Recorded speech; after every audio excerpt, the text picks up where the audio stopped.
ఒక సైడ్ నుండి Indian parents వాళ్ళ కిడ్స్ని యుఎస్ఏ పేరెంట్స్ తోటి కంపేర్ చేస్తూ అమెరికాలో ఇక్కడ కిడ్స్ ఇలా, లేకపోతే కనుక అమెరికన్ కిడ్స్ని ఇండియా కిడ్స్ తోటి కంపేర్ చేస్తూ ఇండియా కిడ్స్ చాలా డిసిప్లిన్ ఉన్నారు అని అవుతున్న ఒక సంఘర్షణ మధ్యలోనే వరల్డ్ ఎకనామిక్ ఫోరం 2025 లిస్ట్లోనే ఇండియా దూసుకుపోతూ అండ్ ఇండియాలో ఉన్న ప్రోగ్రెస్ అవుట్ ఆఫ్ 29 కంట్రీస్లో 100 బెస్ట్ స్టార్టప్స్ తీసుకుంటే కనుక అందులో 30 యుఎస్ఏకి వస్తూ ఆఫ్ కోర్స్ ఫస్ట్ పొజిషన్లో ఉంటూ next India progress out of all these countries second position వచ్చేసి 10 companies 10 most valuable startups Agnikul కావచ్చు, లేకుంటే కనుక నెక్స్ట్ ఈ ప్లేన్ అని చెప్పి ఇంకో స్టార్టప్.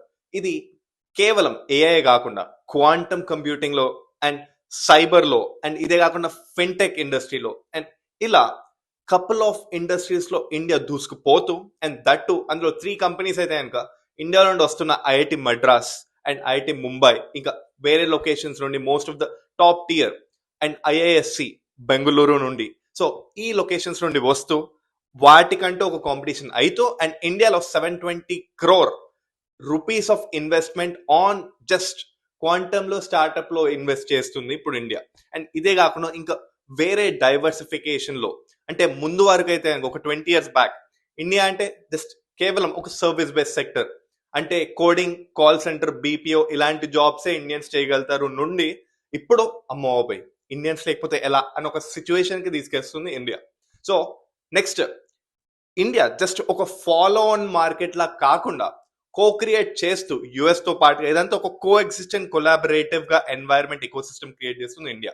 సో ఒక సైడ్ నుండి ఏఐని వాడుతూ మీమ్స్, ట్రోలింగ్, ఫ్యాన్ వార్స్ ఇవన్నీ అవుతున్న ఇండియాలో యూత్ లోనే ఇంకో టియర్ ఆఫ్ యూత్ మాత్రం సో ఈ విధంగా ఇందులో కాంట్రిబ్యూట్ చేస్తూనే ఉన్నారు. So at the end of the day rich is becoming richer, poor is becoming poorer.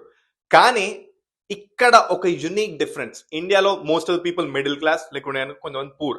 So వీటిల్లో నుండి ఒక మిడిల్ క్లాస్ పర్సన్ రిచ్ అయితే, లేకుంటే ఒక పూర్ పర్సన్ రిచ్ అయితే ఉంటే ఈ ట్రాన్సిషనింగ్ ఒక out of the blue thing and ఒక ఒక అవుట్పుట్ ని చూడంగానే ఆ అవుట్కమ్ అండ్ ఆ సక్సెస్ బయటికి రావాలి అని కోరుకుంటూ, సో అది మ్యాటర్. వరల్డ్ ఎకనామిక్ ఫోరమే చెప్తుంది ఇండియా నుండి ఇంత బెస్ట్ అవుతుంది అని చెప్పి. ఇంకేం లేటు, మనం కూడా ఇందులో ఉండాలి అంటే we should be learning. Stay tuned to TV9 USA for more updates. This is Rohan signing off. Thank you.